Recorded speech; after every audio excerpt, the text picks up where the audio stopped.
Alright, we have a brand new AN16 starter here. Eaton size 5, 270 amp contactor. It's got the bimetal overload with the heater packs that would be installed here. Really what they've done is they took a traditional size 1 overload. They've added this pack to it, which is really just jumpers between the three, and extends the footing a little bit. The mounting is down here and down here. To go ahead and convert this to an AN19, which would be the electronic style, the CC40 style, you would take an overload that looks like this.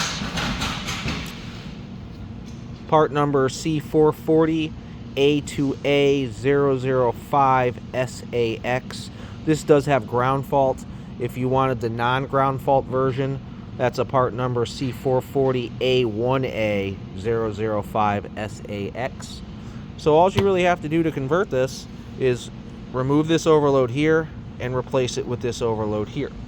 I actually have a spare one of these here that I found out in the warehouse, and when you look at the mounting of them, they both have a mounting hole here, and they both have their mounting hole here and here. The only difference is you'll notice the electronic has a little bit lower profile than the old style does. So your screw actually has to be a little bit shorter with this version. So you may have to nip the screw or find a shorter screw. Because what will happen is, in some cases, the screw will come through and bottom out here. At least with the standard starters, that's the case. On this size 5, you may be able to live with the longer screw.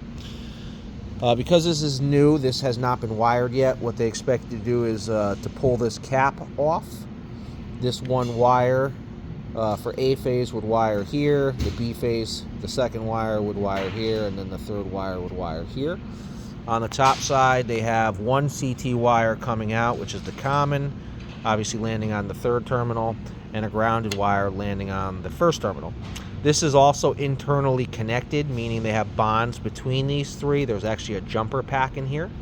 So when you go ahead and transfer over to this style, you'll actually have to add physical wires jumping to each point. You want to connect L1 to L2, L2 to L3. The ground wire here will go on to L1, and the black wire will go on to L3. This does not have internal jumpers connecting these points together like this one does, so you need to add those wires to bond that together. Generally, new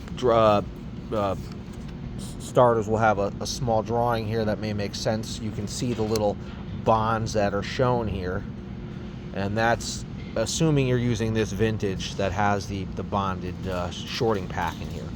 So really, at the end of the day, the best solution is to take your AN16S starter size 5, convert it to an AN19 by just swapping the overload.